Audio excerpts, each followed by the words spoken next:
আমার সকল সফলতা অনুগ্রহে তোমারি, নিয়ামত যেন না হয় ম্লান, দোয়া তোমার প্রতি। আলহামদুলিল্লাহি রাব্বিল আলামিন ওয়াসসালাতু ওয়াসসালামু আলা সাইয়্যিদিল মুরসালিন, আম্মা বা'দ, ফাআউযু বিল্লাহি মিনাশ শাইতানির রাজীম। বিসমিল্লাহির রহমানির রহিম। আসসালাতু ওয়াসসালামু আলাইকা ইয়া রাসূলুল্লাহ ওয়া আলা আলিকা ওয়া আসহাবিকা ইয়া হাবিবাল্লাহ। আসসালাতু ওয়াসসালামু আলাইকা ইয়া নবিয়্যাল্লাহ ওয়া আলা আলিকা ওয়া আসহাবিকা ইয়া নূরাল্লাহ। প্রিয় দর্শক শ্রোতা, উপস্থিত হয়েছি আপনাদের মাঝে অনুষ্ঠান সফলতার পথ নিয়ে। হ্যাঁ, আল্লাহ পাকের অনুগ্রহ হাসিল করা যেমন সফলতার একটি পথ, আল্লাহ তাআলার অনুগ্রহ পাওয়া যেমন একটি সফলতা, ইবাদত বন্দেগী আল্লাহ পাকের করতে পারা এটাও সফলতা। আর আল্লাহ তাআলাকে ভালোবাসা, মহব্বত করা এটা অনেক বড় সফলতা।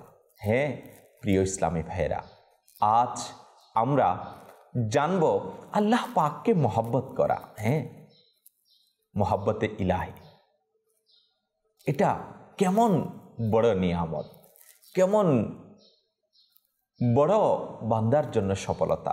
আসুন না আমরাও আল্লাহ পাকের মহব্বত, ভালোবাসা হাসিল করার জন্য একটি ঈমান উজ্জীবিতকারী ঘটনা শ্রবণ করি। হযরত সাইয়্যিদুনা মুহাম্মদ বিন আহমদ মুফিদ রহমতুল্লাহি তাআলা আলাইহি বলেন, আমি হযরত সাইয়্যিদুনা জুনাইদ বাগদাদি রহমতুল্লাহি তাআলা আলাইহিকে বলতে শুনেছি, হযরত সাইয়্যিদুনা সিররি সাক্তি রহমতুল্লাহি তাআলা আলাইহির খিদমতে আমি শোয়া অবস্থায় ছিলাম। তিনি আমাকে জাগালেন আর বলতে লাগলেন, হে জুনাইদ রহমতুল্লাহি তাআলা আলাইহি, আমি দেখলাম যে যেন আল্লাহ তাআলার সামনে দাঁড়িয়ে আছে। আর আমাকে ইরশাদ করা হলো, হে সিররি, আমি মখলুককে সৃষ্টি করেছি। তখন সবাই আমাকে ভালোবাসার দাবি করতে লাগলো। অতঃপর আমি যখন দুনিয়া সৃষ্টি করলাম তখন 90 ভাগ পালিয়ে গেল, 10 ভাগ বাকি রইল। 90 ভাগ দুনিয়ার মহব্বতে চলে গেল, 10 ভাগই বাকি রইল।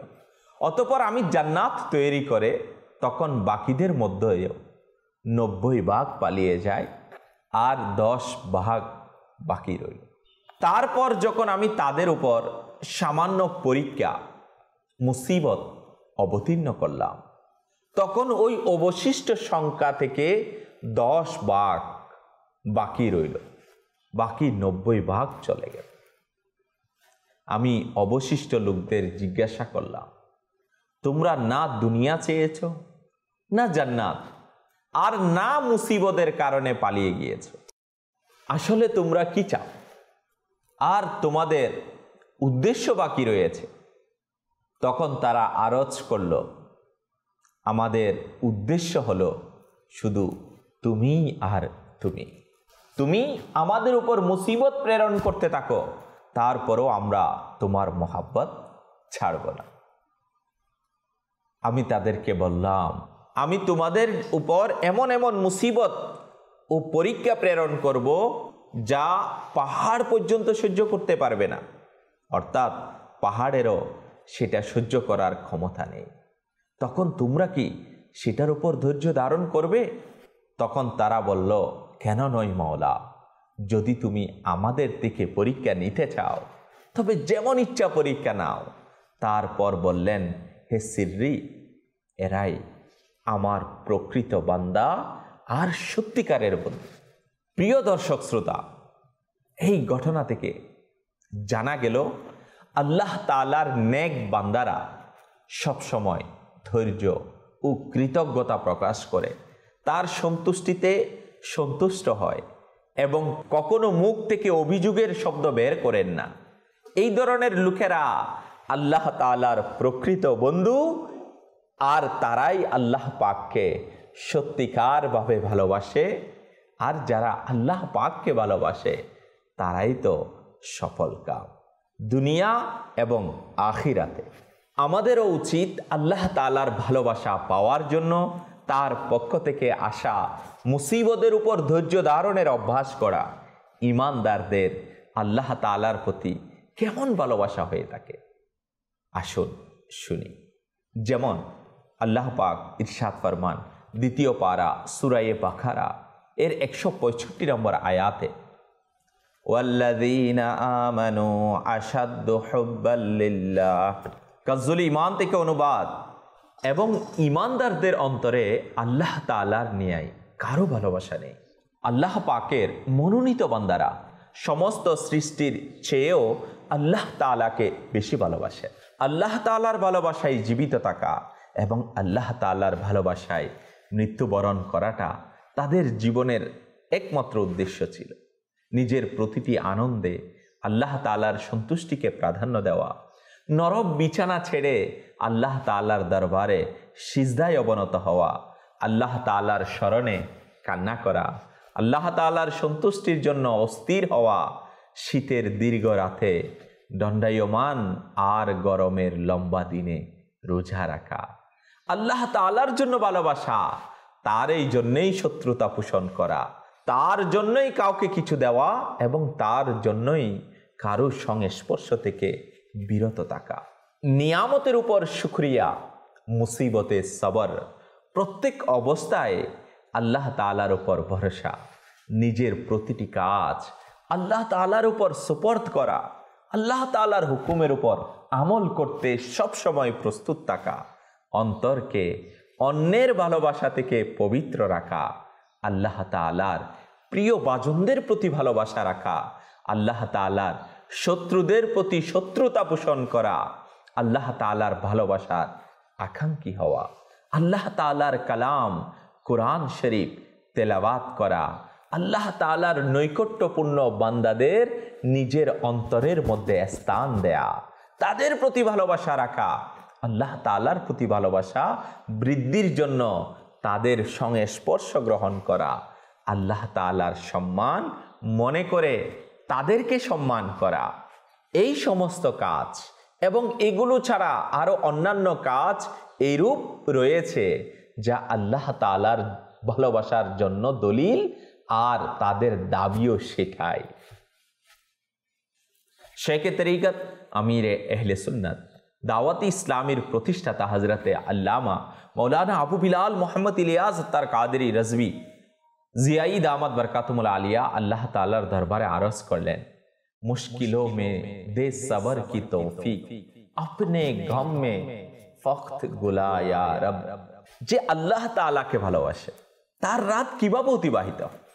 রাসূল আকরাম নূরে মুজাসসাম নবী মুহতাশাম সাল্লাল্লাহু তাআলা আলাইহি ওয়া আলিহি ওয়াসাল্লাম ইরশাদ করেন, আল্লাহ তাআলা হযরত সাইয়্যিদুনা দাউদ আলা নবিয়িনা ওয়া আলাইহিস সালাতু ওয়াস সালাম এর নিকট ওহী প্রেরণ করলেন, হে দাউদ আলাইহিস সালাম, গুনাহগারদের সুসংবাদ দাও আর সিদ্দিকিনদের ভীতি শোনাও। তখন হযরত সাইয়্যিদুনা দাউদ আলাইহিস সালাম এই কথার উপর খুবই আশ্চর্য হয়ে গেলেন আর আরজ করলেন, হে আল্লাহ, গুনাহগারদেরকে কি সুসংবাদ দিব আর সিদ্দিকিনদেরকে কি ভীতি শোনাবো? আল্লাহ তাআলা ইরশাদ করলেন, হে দাউদ আলাইহিস সালাম, গুনাহগারদেরকে এই সুসংবাদ দাও যে কোনো গুনাহ আমার দয়া থেকে বড় নয়, এবং সিদ্দিকিনদের এই কথার ভীতি শোনাও যে তারা যেন তাদের নেক আমলের উপর খুশি না। আমি যার থেকে আমার নিয়ামতের হিসাব নিব সে ধ্বংস হয়ে যাবে। হে দাউদ আলাইহিস সালাম, যদি তুমি আমাকে ভালোবাসতে চাও তবে দুনিয়ার ভালোবাসা নিজের অন্তর থেকে বের করে দাও, কেননা আমার ও দুনিয়ার ভালোবাসা এক অন্তরে একত্রিত হয় না। হে দাউদ আলাইহিস সালাম, যে আমাকে ভালোবাসে সে রাতে আমার দরবারে তাহাজ্জুদ আদায় করে। যখন মানুষ শুয়ে থাকে তখন সে একাকী আমাকে স্মরণ করে। যখন অলস ব্যক্তি আমার স্মরণ থেকে উদাসীন হয়ে যায় সে আমার নিয়ামতের শুকরিয়া আদায় করে।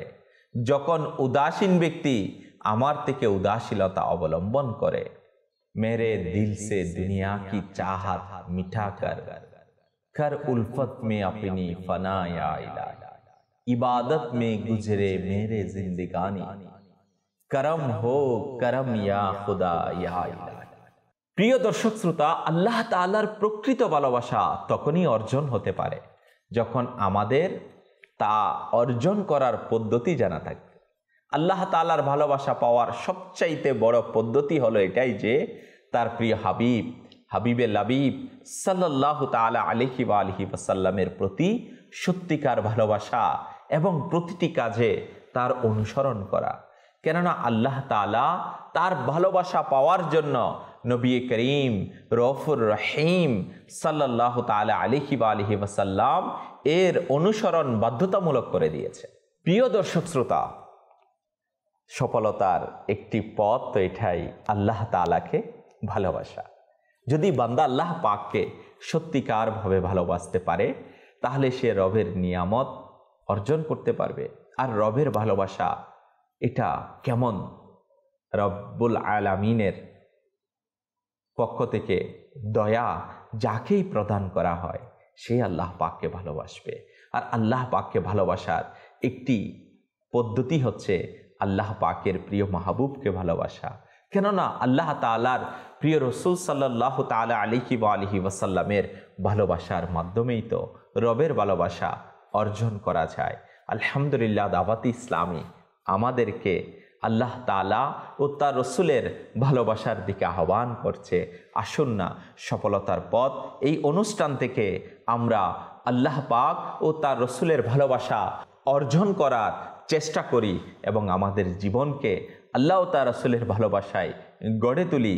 দাওয়াতে ইসলামীর দ্বীনি পরিবেশে সম্পৃক্ত হয়ে যায়, গুনাহ থেকে বেঁচে থাকি, নেকির দাওয়াতে নিজেকে শামিল করি। আল্লাহ পাক আমাদের সবাইকে সফলতার পথ অনুসরণ করে আল্লাহ পাকের দরবার থেকে সফলতা অর্জন করার তৌফিক নসিব করুক। আজ এই পর্যন্তই। আপনাদের সুস্থ সুন্দর জীবন কামনা করে বিদায় নিচ্ছি সফলতার পথ অনুষ্ঠান থেকে। সল্লু আলাল হাবিব সাল্লাল্লাহু তাআলা আলা মুহাম্মদ সাল্লাল্লাহু তাআলা আলাইহি ওয়া আলিহি ওয়াসাল্লাম। আমার সকল সফলতা অনুগ্রহে তোমারি, নিয়ামত যেন না হয় ম্লান, দোয়া তোমার প্রতি।